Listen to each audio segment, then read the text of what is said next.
Programme میں ایک بار پھر آپ کو خوش آمدید کہوں گی۔ حماس کی طرف سے پارشلی غزہ پلان قبول کرنے کی بات ہوئی، اس کے بعد مسلم ممالک کی جانب سے اس بات کا خیر مقدم بھی کیا گیا ہے۔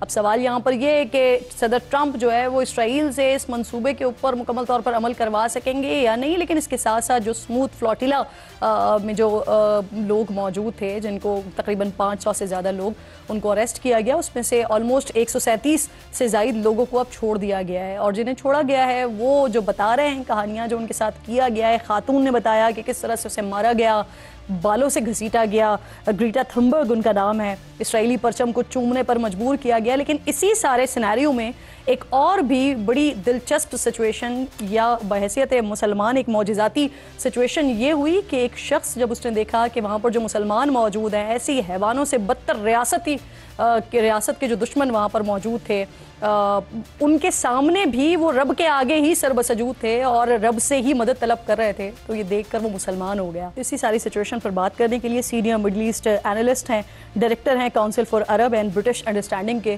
پروگرام میں مجھے جوائن کیا ہے۔ انہوں نے ان سے ہم نے بات کی، کرس ڈوئل صاحب، اور جب ہم نے ان سے سوال پوچھا کہ حماس نے صدر ٹرمپ کے منصوبے کا مثبت جواب دیا ہے، سعودی عرب، پاکستان، متحدہ عرب امارات، ترکیہ، قطر اور انڈونیشیا نے بھی حماس کے اس اقدام کا خیر مقدم کیا ہے، تو کیا صدر ٹرمپ اسرائیلی وزیر اعظم سے امن منصوبے پر عمل درآمد کروا سکیں گے؟ تو انہوں نے کیا جواب دیا، سنیے۔ Well, I think that we are in the very early stages of میرا خیال ہے کہ ہم اس وقت امن منصوبے پر دوبارہ بات چیت کے ابتدائی مراحل میں ہیں۔ جب ہم یہ گفتگو کر رہے ہیں تو امریکی، اسرائیلی اور دیگر مذاکرات کار قاہرہ جا رہے ہیں، لیکن یہاں پر یہ بات سمجھنا ضروری ہے کہ ٹرمپ کے ان 20 نکات کو مکمل منصوبہ قرار نہیں دیا جا سکتا کیونکہ اس میں کوئی ٹائم فریم نہیں ہے، کوئی وضاحت نہیں ہے کہ آگے ہوگا کیا۔ اس منصوبے کو حقیقت کا روپ دینے کے لیے بہت زیادہ کام کرنے کی ضرورت ہے۔ میرے خیال میں اس منصوبے کا پہلا مرحلہ شاید سب سے مشکل ہوگا، وہ ہے سیز فائر، اسرائیلی جارحیت کا خاتمہ، جو کہ میری اور اقوام متحدہ کی کمیٹی کی نظر میں نسل کشی ہے۔ غزہ میں اس وقت قحط کی صورتحال ہے، تو اقوام متحدہ کے ذریعے بڑے پیمانے پر امداد کی فراہمی بھی ضروری ہے۔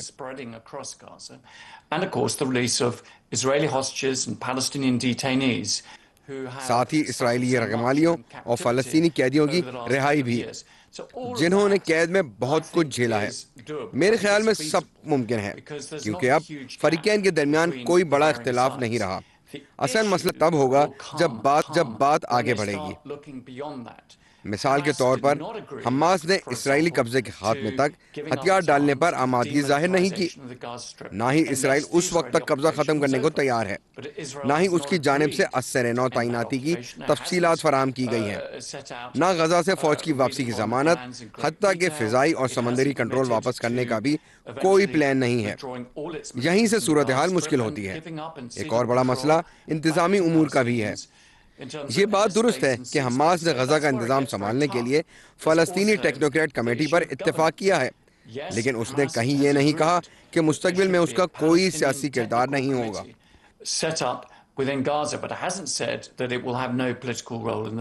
لیکن ٹرمپ کے منصوبے میں یہ ضرور کہا گیا ہے کہ ایک غیر سیاسی کمیٹی روزمرہ کے معاملات چلائے گی اور اس کی نگرانی بورڈ آف پیس کرے گا، جس میں امریکی صدر خود سابق برطانوی وزیر اعظم ٹونی بلیئر شامل ہوں گے۔ یہ سامراجی سوچ کی عکاس ہے۔ اس سے واضح ہے کہ فلسطینی خود اپنے معاملات نہیں سنبھال سکتے، وہ نااہل ہیں اور انہیں مغرب اور دیگر بیرونی طاقتوں کی ضرورت ہے۔ یہ فلسطینیوں کے لیے قابل قبول نہیں ہوگا، کیونکہ وہ اپنی قسمت اور اپنا مستقبل خود اپنے ہاتھ میں رکھنا چاہتے ہیں۔ ساتھ ہی وہ یہ بھی چاہتے ہیں کہ دو ریاستی حل میں غزہ فلسطینی ریاست کا حصہ ہو۔ اب ہونا تو یہ چاہیے کہ غزہ اور مغربی کنارے کی یہ تقسیم ختم ہو، لیکن اسرائیلی حکومت ایسا نہیں چاہتی۔ But certainly Gaza and the West Bank should not continue to be divided as this Israeli government is determined to do. کرس ڈوئل سے ہم نے یہ بھی پوچھا کہ اگر غزہ امن منصوبہ آگے بڑھتا ہے تو کیا یہ مسئلہ فلسطین کے مستقبل یا مستقل حل کی طرف جائے گا؟ تو ان کا جواب سنیے۔ it's way short of being able to do that. Apart from anything else, as you suggest, it deals only ایسا ممکن نظر نہیں آتا. جیسا کہ آپ نے خود کہا کہ یہ منصوبہ صرف غزہ سے متعلق ہے. اس میں مغربی کنارے سے متعلق کچھ نہیں. یہی امریکہ اور اسرائیل چاہتے ہیں کہ غزہ اور مغربی کنارے کو جغرافیائی آبادی، معاشی اور سیاسی طور پر الگ رکھا جائے. اس ایجنڈے کی تکمیل کے لیے دو مختلف فلسطینی انتظامی کمیٹیوں کو رکھنا ضروری ہے تاکہ فلسطینی ریاست کے قیام کے امکان کے آگے بند باندھا جا سکے. اس لیے یورپ، مشرق وسطیٰ اور پاکستان جیسے ممالک کی یہ ذمہ داری بنتی ہے کہ وہ اس کی مخالفت کریں. So it is incumbent on European states, on Middle Eastern powers, on the likes of Pakistan. یہی وجہ ہے کہ حالیہ چند ہفتوں میں بلکہ اس پورے سال کے دوران کئی ممالک کی جانب سے فلسطینی ریاست کو تسلیم کیا گیا ہے کیونکہ ان کے لیے فلسطینیوں کا حق خود ارادیت اور حقوق اہم ہیں اور یہی آگے بڑھنے کا واحد راستہ ہے. امریکی صدر نے جو منصوبہ پیش کیا ہے اس کے 19ویں پوائنٹ میں ممکنہ فلسطینی ریاست کی جانب بڑھنے کا ذکر ہے. اگر فلسطینی اتھارٹی میں اصلاحات کی جاتی جو کہ اسرائیلی منظوری اور دیگر معاملات سے مشروط ہے، حالانکہ فلسطینی ریاست کو اسرائیلی یا امریکی ویٹو کا محتاج نہیں ہونا چاہیے. is not something that should be subject to an Israeli veto or even an American veto. Global flotilla کے حوالے سے بھی ہم نے سوال کیا کہ اراکین کو اسرائیلی فورسز کی جانب سے حراست کے دوران بدسلوکی کا سامنا کرنا پڑا. یہ بھی انکشاف ہوا کہ گریٹا کو بالوں سے زبردستی گھسیٹا گیا، زبردستی اسرائیلی پرچم کو چومنے پر مجبور کیا گیا. اس پر ان کا رسپانس سنیے. یہ بے حد ضروری ہے کہ اسرائیل کو کٹہرے میں لایا جائے. جو سلوک اس نے فلسطینیوں کے ساتھ کیا ہے اس طرح سے آج تک اس سے حساب نہیں لیا جا سکا، اور اب غزہ کا محاصرہ توڑنے کی کوشش کرنے والے سماجی کارکنان کے ساتھ سلوک پر بھی سوال اٹھ رہے ہیں. ضروری ہے کہ ان کے ساتھ عزت سے پیش آیا جائے، انہیں غزہ میں داخلے اور انسانی امداد پہنچانے کی اجازت دی جائے.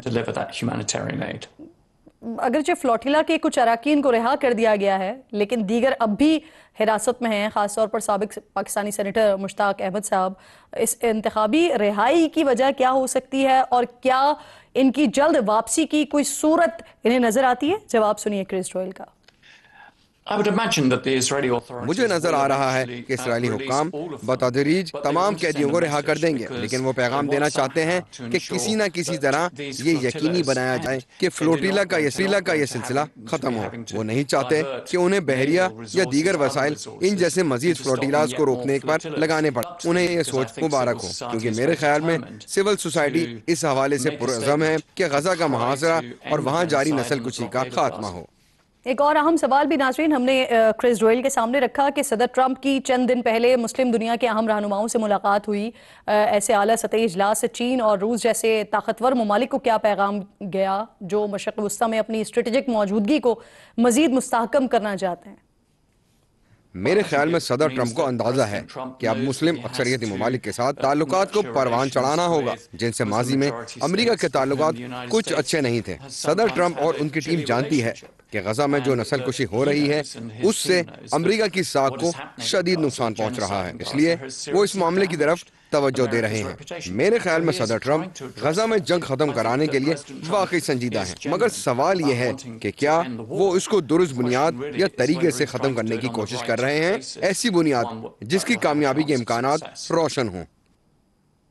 کرس ڈوئل نے خصوصی طور پر ہمیں پروگرام میں جوائن کیا، اپنا تجزیہ اس ساری سچویشن پر دے رہے تھے.